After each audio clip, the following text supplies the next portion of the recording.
Hello and good morning and welcome sa ating video tutorial about MikroTik.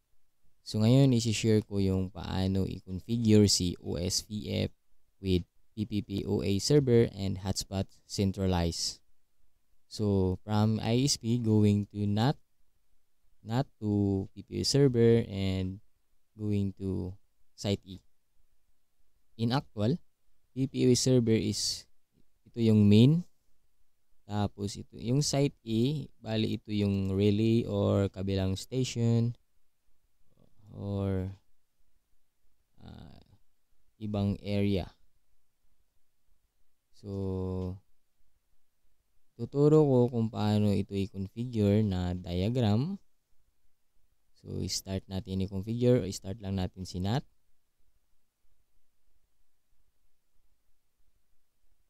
Open natin yung Winbox. Outside from GIN is 3. Refresh.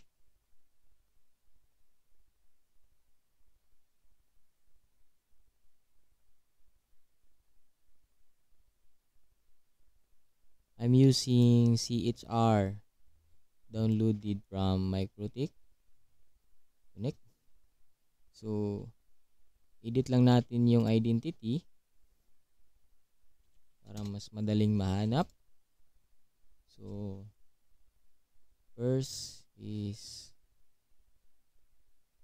add natin yung IP na 10.1100.100.1. So punta kayong IP addresses. Ito yung itong nakikita yung dynamic, ito yung assign IP na binibigay ni ISP going to NAT. So punta muna kayong bridge, add muna kayo ng bridge. Tawagin natin yung routing. Tapos sa port Ether 4 going to Ether 1 on PPPoA server. So add natin yung 10.1100.1.28 interface routing.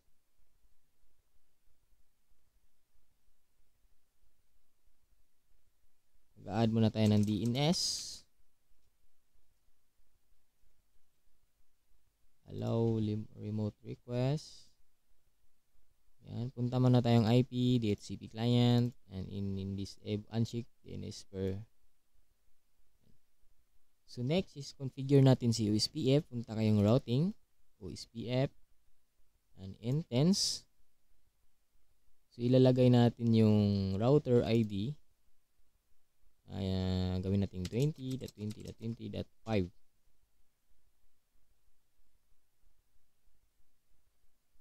Yan. So dito sa IP addresses, add natin si router ID 20.20.20.5. Create muna tayo ng loopback.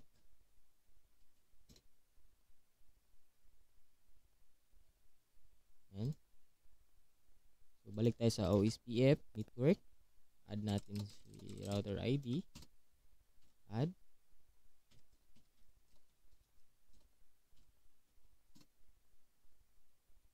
Yan.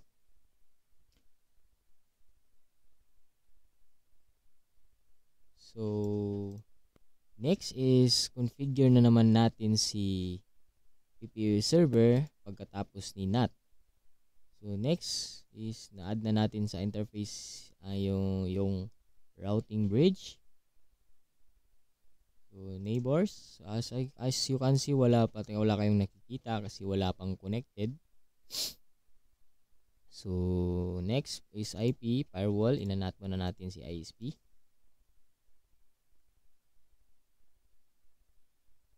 Yan. So next is punta tayong router 2, bali PPPoA server. So on lang natin. Start.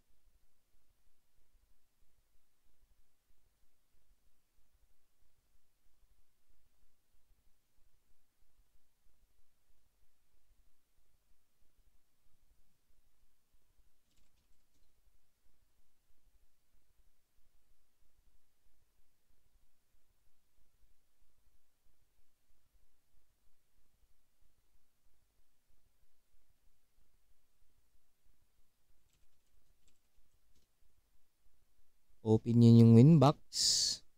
New Winbox. So, pag mag-refresh kayo dito, wala kayong makikita. Login tayo via Roamon. So, let us configure Roamon to router 2.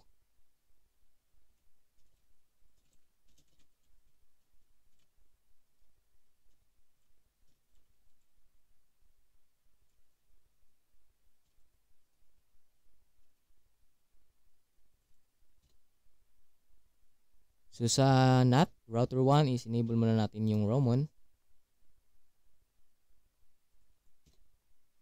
So, balik tayo sa Winbox.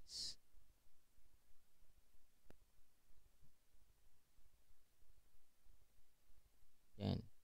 So, edit muna natin yung identity. PPPoA server. And itong IP, ito yung i-add natin. Yung tatlong IP addresses. Punta kayong bridge. PPPoA. And hotspot plus LO plus tawagin natin routing. So, punta kayong port. Ether 1 is routing. And Ether 2 is PPPoA. Ether 3. And A. And Ether 4 is PPOA again.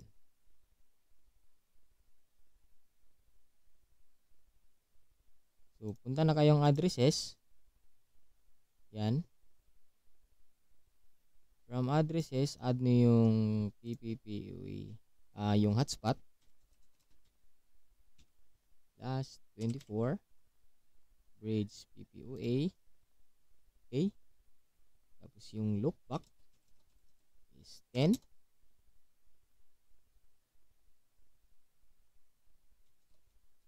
OSPF address. Routing. So, okay na yung assign IP natin sa address list.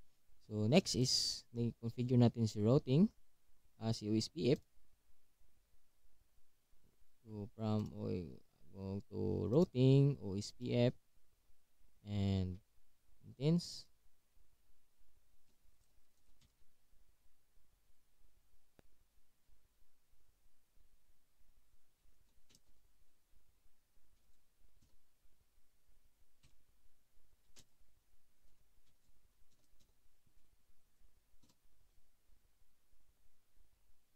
Yan. Dito sa NAT 1 or router 1, merong lumabas sa neighbors, meaning connected na yung R1 and PPU server or R2. Yan. Design router Ether 1, router 1, and backup design router is router 2. So sa IP route is reachable na rin siya. So try to ping the router ID of R1. So reachable. Okay. So configure natin si PPU server. Punta tayong PPP. Create muna tayo ng profile. MVPS. Create muna pala tayo ng full. So click plus. PPPoA client. 10.7 16 0245. Yan yung ito yung IP ng PPOE server. So balik tayo sa PPU profile. PPPoE local address 16.1 and remote address is PPOE full yung ginawa nyo. DNS limit 5M 5M apply. Lote ulit ng 10 Mbps profile. 10 Mbps. So from secret, gawa tayo ng test account. Password 123. Okay, test 2. Apply. Test 3. 10. Test 4. So, okay. So, punta kayong PPA server and click plus. Server service 1. And interface is bridge PPA hotspot. So, okay na yung PPA server natin. Next naman is configure natin si hotspot. Punta kayong IP, hotspot. And hotspot setup. And interface is PPA. Next. And next.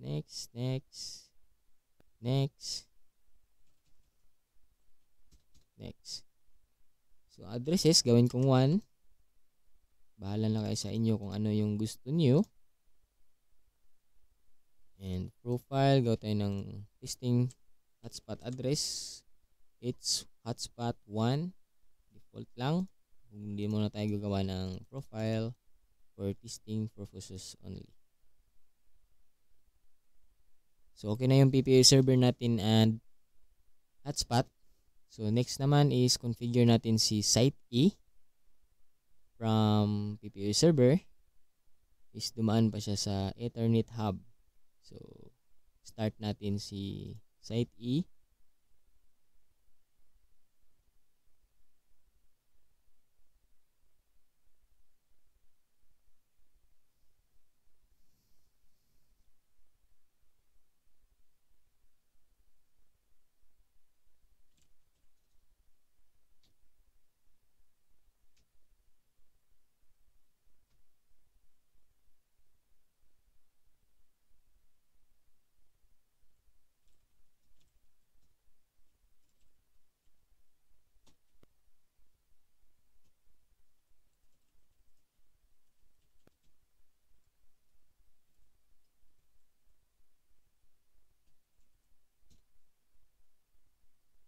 So open tayo ng bagong Winbox. Login via Roamon. Ayan, na-open na natin si Site A. Router 3. So next is ang IP ng Site E dito nakalagay is 10.1100.100.3. So i-add lang natin. Punta muna tayo ng bridge. Tawagin natin yung routing. And plus PPPoE server and hotspot. And LO. So support. Add plus natin si routing Ether 1 is PPPoE. Tapos copy PPPoE rin. PPPoE. Yan. So bakit ko ginawang Ether 1 is routing? Ether 1 is hotspot kasi ibibilan ko yung OSPF connectivity via Site E and PPoE server. So gawin natin ng bilan si PPoE server ito. Punta kayong interface, bilan plus Ether 4. Apply. Check natin kung anong Ether connected si Site E. For sure.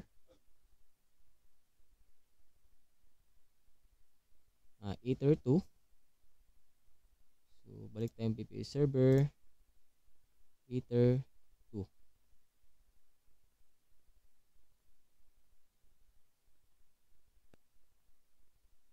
Yan.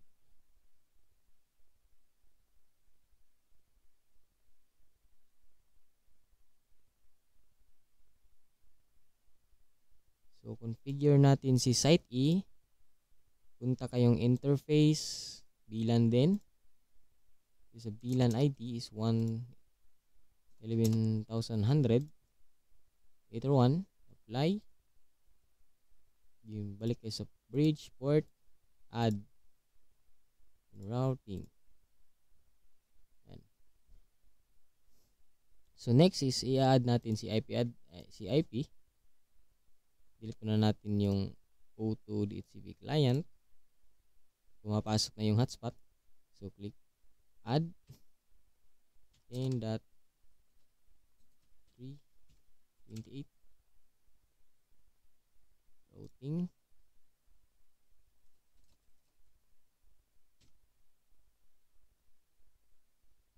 Ayan, okay na yung OSPF network natin or IP address. So next is configure natin siya sa routing, OSPF, intense, and click router ID.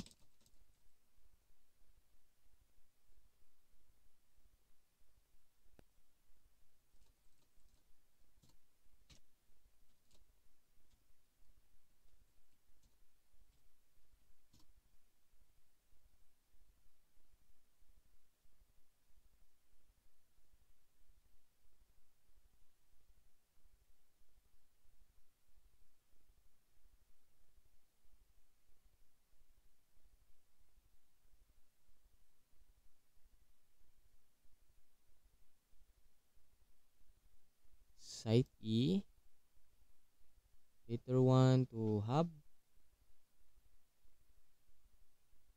then TPUE server, later 2 to hub 1.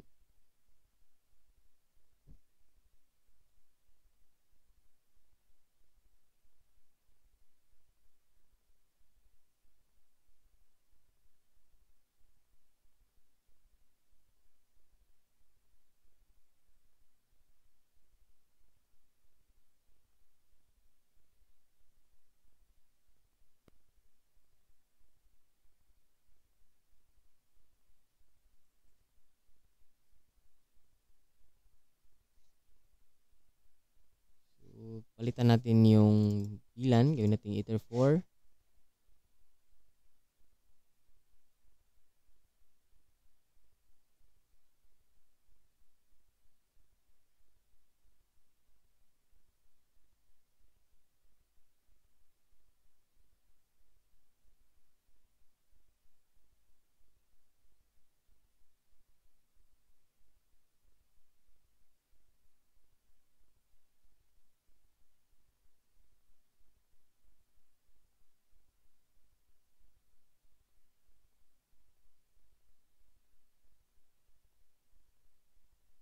Ay, wait. VLAN is 20 kasi 15 na pala kanina yung OSPF. Sorry guys. And balik natin si Ether 2, which is Ether 2 connected to site E. And 15, 20.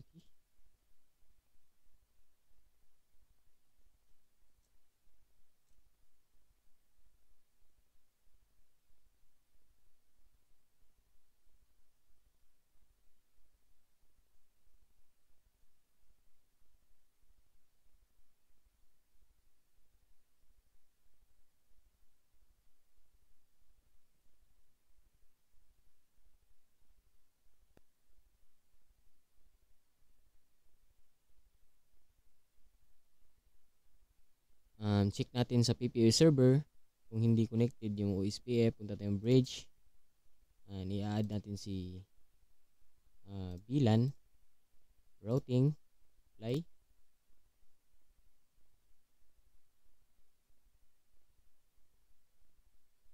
So antayin natin, yan, connected na ang ating site E and PPU server and NAT. So edit lang natin yung identity, site E.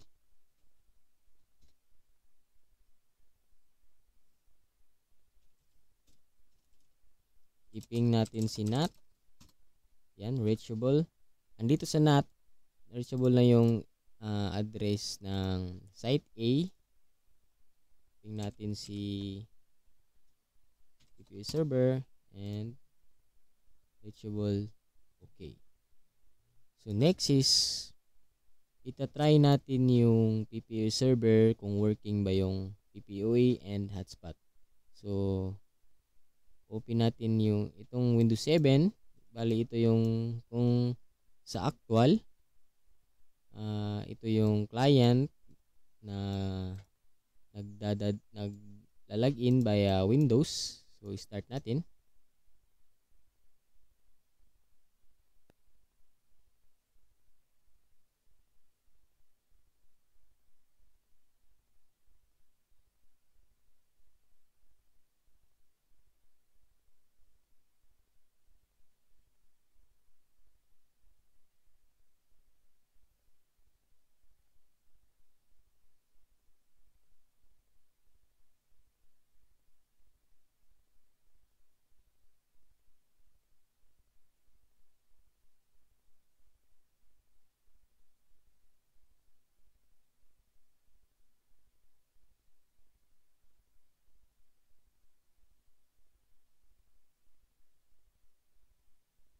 So ayan, open na yung ating Windows 7 VMware OS.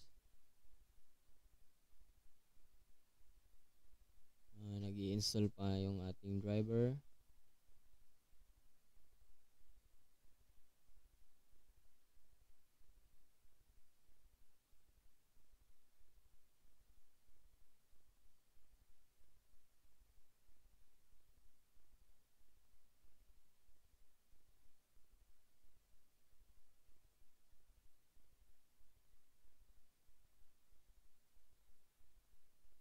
So open natin si Chrome. Try natin i-access yung hotspot na ang address ay 10.0.0.1.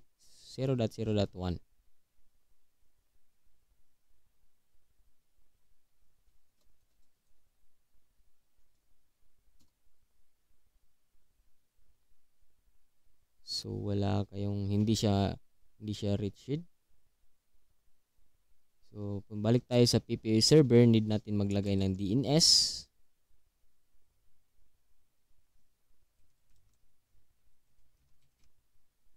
Okay. Allow remote request para natin. So balik tayo sa Windows 7 and refresh or login. So restart natin si Windows 7, which is need ng restart yung mga drivers.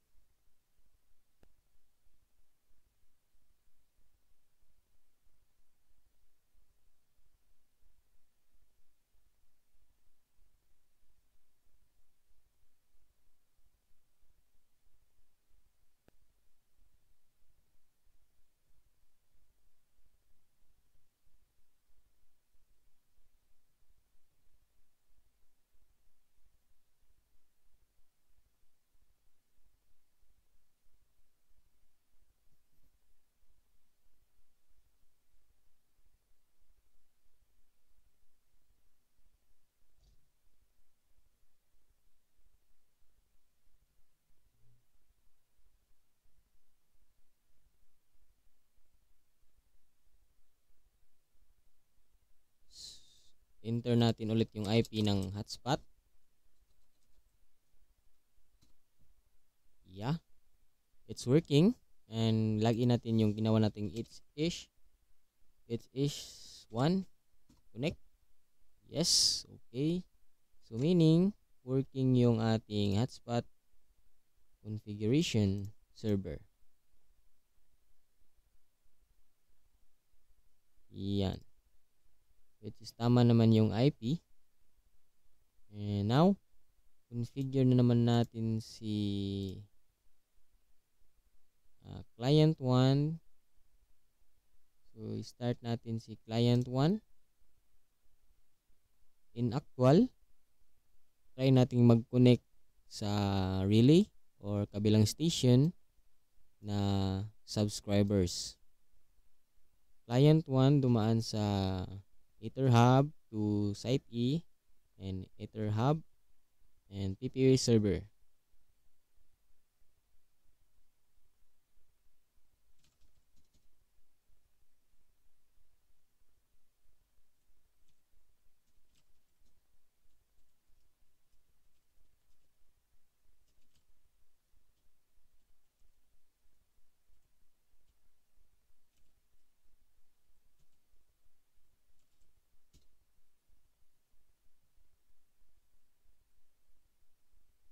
So open tayo ng bagong Winbox.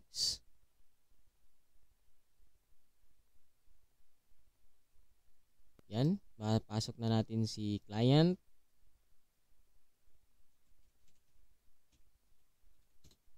So dito sa client, magla-login tayo via PPA server. So puntang interface. Tapos yung ginawa nating test 1, test 2, test 3, test 4, ita-test natin dito. And okay. Yes, connected. And delete muna natin yung ni-assign na hotspot. And try natin mag-ping ng ICE na 888.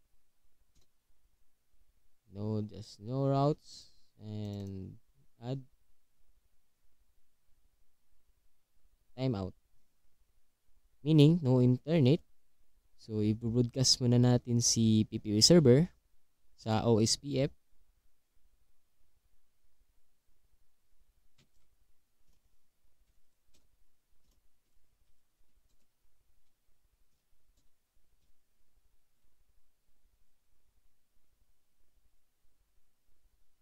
Yes, meron ng internet.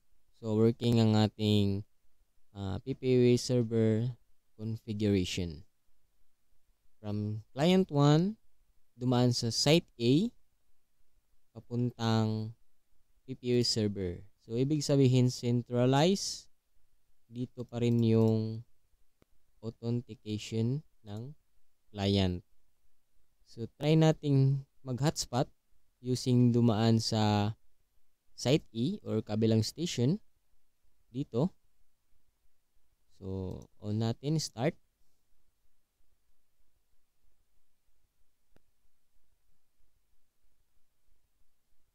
At kung nahihirapan pa rin kayong masundan yung ating video, so pwede nyong i-check ang ating page at pwede kayong magpa-config via feed services. So dahil natin, yes, it's working again. So login natin yung existing kung pwede ba or hindi. So hindi pwede. So balik tayo sa PPA server. Yan, IP.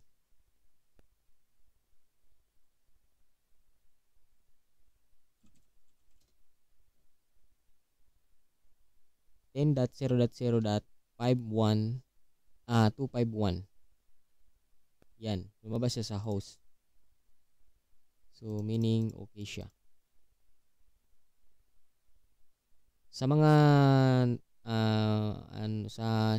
in actual, syempre may may mga access point. So ang gagawin natin diyan is static routing lang para ma-remote natin yung mga device.